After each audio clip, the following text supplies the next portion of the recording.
அல்லல்போம் மனநிப்போம் அன்னை வயிற்றில் பிறந்த தொல்லைப்போம் போகாத்தேரும் போம் நல்ல குணமித மரணை கோபுரத்திலுமேவும் கனவித கைதொழில் கால் விக்னேஸ்வரா போற்றி வேவூர் தோடி பங்கன் விட முண்டகண்டகன் மிக நல்ல வனதடவி மாசர் திங்கள் கங்கை முடியுமே பூந்த நாள் ஞாயிறு திங்கள் செவ்வாய் புதன் வியாழன் வெள்ளி சனி பாம்பிரண்டு உடனே ஆசிரவை நல்ல நல்ல அடிவருக்குமே நவக்கரன் அருளை போற்றி காமதேனு ஜோடியத்திலிருந்து இந்த வீடியோ பதிவில் உங்களுக்கு அதிர்ஷ்ட தெய்வம் அதிர்ஷ்ட எண் அதிர்ஷ்ட நிறம் அதிர்ஷ்ட திசை சொல்கிறோம்.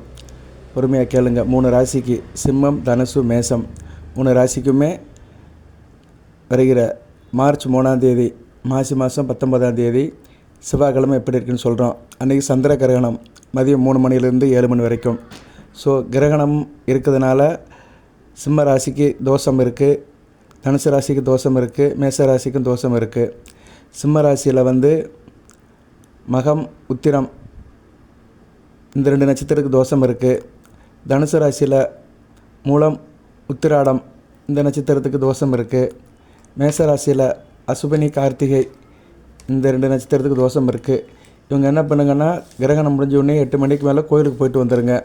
முடிஞ்சால் நைட்டில் கோயிலுக்கு போய்ட்டு வாங்க, இல்லைன்னா மறுநாள் காலையில் 4ஆம் தேதி புதன்கிழமை பக்கத்தில் இருக்க பிள்ளையார் கோயிலுக்கு போயிட்டு காரியங்களை செய்யுங்க. ரைட் நேயர்களே, இப்போ உங்களுக்கு லக்கி நம்பரை சொல்கிறேன். அதாவது வருஷப்படி சொல்கிறேன், பொறுமையாக கேளுங்க. ஒவ்வொரு நட்சத்திரத்துக்கும் சொல்கிறேன். 3 நட்சத்திரத்துக்கும் 3 ராசிக்கும் நட்சத்திரப்படி தான் வரும். சரியா? நீங்கள் வெயிட் பண்ணுங்கள், இது உங்களுக்கு சாதகமாக இருக்கும். அதிர்ஷ்ட தெய்வம் அன்னைக்கு நட்சத்திரத்தின் பேரில் அதிர்ஷ்ட தெய்வத்தை கும்பிடணும். நட்சத்திரம் தான் மெயின். நட்சத்திரத்துக்கு உண்டான அதிர்ஷ்ட தெய்வத்தை கும்பிட்டாலே அன்றைக்கி பொழுது நல்ல பொழுதாக இருக்கும். சரியா? வர வினையெல்லாம் சரியாக போயிடும், பிரச்சனை தீர்ந்துடும், காரிய அனுகூலம் இருக்கும், காரிய வெற்றி இருக்கும், தொட்ட காரியம் தொடங்கும், பணம் போல குவியும். சந்திரகிரகணத்துக்கு பின்னாடி நீங்கள் இந்த தெய்வத்தை வழிபாடு பண்ணிட்டீங்கன்னா பணம் போல குமியும். சரியா? ஓகே நேரில். அதனால் சந்திரகிரகணத்தை அன்றைக்கி இந்த தெய்வத்தை வழிபாடு பண்ணிடுங்க.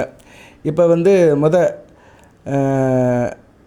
மகம் அசுபதி மூலம் இந்த 3 நட்சத்திரத்துக்கு உண்டானவங்களுக்கு தெய்வம் சந்திரகிரகணத்தை அன்றைக்கி யாரை வழிபாடு பண்ணணும் அப்படின்னு பார்த்தோம்னா குருவை வழிபாடு பண்ணணும், தட்சிணாமூர்த்தி வழிபாடு பண்ணணும். கிரகணம் முடிஞ்ச பின்னாடி நவக்கிரக கோயிலில் போய் குருவுக்கு விளக்கு போட்டு வந்துடுங்க. போக முடியலன்னு சொல்கிறவங்க வீட்டில் சிவனை வச்சு கும்பிடுங்க, தட்சிணாமூர்த்தி படத்தை வச்சு கும்பிடுங்க. குருபரமா, குரு விஷ்ணு, குருதேவ மகேஸ்வர, குருசாஸ்தா பரபரமா, தஸ்மஸ்து குருவையே போற்றின்னு குருவுடைய நாமத்தை சொல்லுங்கள். சித்தர்களுடைய நாமத்தை சொல்லுங்கள். இல்லைன்னா குருவே நமகான ஒரு 18 தடவை சொல்லுங்கள். ஓகே நேரில். பெரியவங்க காலில் ஆசீர்வாதம் வாங்குங்க, மிகச்சிறப்பாக இருக்கும். ஏன்னா பெரியவங்க தான் குருக்கள். சரியா? ரைட்டு. இவங்களுக்கு அதிர்ஷ்ட நம்பர் அப்படி பார்த்தோம்னா 3ஆம் நம்பர். 3ஆம் நம்பர் உங்களுக்கு மார்ச் 3ஆம் தேதி அதிர்ஷ்ட நம்பராக பார்க்கப்படுகிறது. அசுபதி மகம் மூல நட்சத்திரத்துக்கு. அதிர்ஷ்ட கலர் மஞ்சள் கலர், சந்தன கலர். அதிர்ஷ்ட திசை வடகிழக்கு திசை உங்களுக்கு அதிர்ஷ்டத்தை கொடுக்கும். அடுத்து பரணி பூரம் போராடம். பரணி பூரம் போராடத்துக்கு ஆஞ்சநேயர் வழிபாடு பண்ணுங்கள். கிரகணம் முடிஞ்சோடனே ஆஞ்சநேயர் கோயிலுக்கு போங்க, ஆஞ்சநேயர் வழிபாடு பண்ணுங்கள், மிகச்சிறப்பாக பார்க்கப்படுகிறது. உங்களுக்கு அதிர்ஷ்ட நம்பர் உங்களுக்கு 8ஆம் நம்பர். சரியா? 8ஆம் நம்பர் அதிர்ஷ்ட நம்பரை பார்க்கப்படுகிறது. அதிர்ஷ்ட திசை மேற்கு. அதிர்ஷ்ட கலர் கத்திரிப்பூ கலர், ப்ளூ கலர், கருப்பு கலர். இந்த 3ஐயும் நீங்கள் இது பண்ணிக்கலாம். கருப்புனா ப்ளைன் கருப்பு போடாதீங்க, டிசைனில் போட்டுக்கோங்க. கருப்பில் டிசைன் வர்ற மாதிரி போட்டுக்கோங்க. சரியா? அதில் டிசைனில் கருப்பு வர மாதிரி போட்டுக்கணும். அடுத்து கிருத்திகை உத்திரம் உத்திராடம். கிருத்திகைனா கார்த்திகை நட்சத்திரம்னு அர்த்தம். கிருத்திகை உத்திரம் உத்திராடம். இவங்களுக்கு அதிர்ஷ்ட தேவதை யார் அப்படின்னா விநாயகர் பெருமானை கும்பிடணும். கிரகணம் முடிஞ்சோடனே விநாயகர் பெருமானை கும்பிட்டிங்கன்னா யோக காலமாக இருக்குது. ஸோ கிரகணம் முடிஞ்சு அடுத்து வருகின்ற நாட்களில் விநாயகர் பெருமானை கும்பிட்டிங்கன்னா யோக காலமாக பார்க்கப்படுகிறது. அதிர்ஷ்ட நம்பர் லக்கி நம்பர் 7ஆம் நம்பர். லக்கி நம்பர் 7ஆம் நம்பர். அதிர்ஷ்ட திசை வடமேற்கு. அதிர்ஷ்ட கலர் சிகப்பு கலர். சரியா? சிகப்பு. அதுபோல் டிசைனில் நீங்கள் பண்ணிக்கலாம்.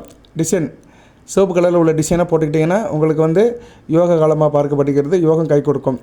ஸோ 3 ராசி சிம்மம் தனுசு மேசம் 3 ராசிக்குமே நட்சத்திர ரீதியாக சொல்லியிருக்கிறேன். ஒரு ஷார்ட் வீடியோவை தான் போடுறேன். சரியா? நல்ல விதமாக பார்க்கப்படுகிறது.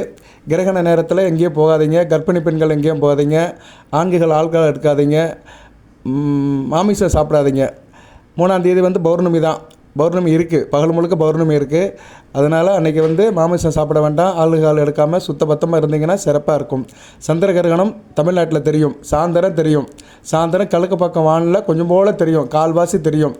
ஏன்னா அந்தி சாயிற நேரத்தில் கிரகணம் நடக்கிறதுனால சந்திரன் முழுமையாக வெளியே வர மாட்டார்.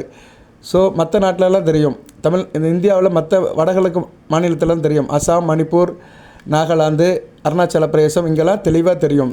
தமிழ்நாட்டில் தெரியும். இப்போ நம்ம இங்கே இருக்கிற இடத்துல தமிழ்நாட்டில் கொஞ்சம் தெரியும். சாயந்தரம் ஒரு 6:45 பார்த்தோம்னா கிழக்கு பக்கம் சிகப்பாக தெரியும். சரியா? கண்ணால் வெறுங்கண்ணால் பார்க்கலாம். ஓகே. சந்திர கிரகணத்தை முன்னிட்டு மார்ச் 3ஆம் தேதி உங்களுக்கு அதிர்ஷ்ட தேவதை, அதிர்ஷ்ட லக்கி நம்பர், அதிர்ஷ்ட கலர், அதிர்ஷ்ட திசை சொல்லியிருக்கிறேன். வாழ்த்துக்கள். அடுத்த நலங்களையும் வளங்களையும் பெறுங்கள். தேக ஆரோக்கியத்துடன் தீர்க்காலோடு இருங்கள். காமதேனு சேனலை சப்ஸ்கிரைப் பண்ணுங்கள், பெல் பட்டன் ஆன் பண்ணுங்கள், நோட்டிஃபிகேஷனில் எல்லா வீடியோவும் பாருங்கள். நன்றி நேயர்களே. வாழ்க வளமுடன். நன்றி.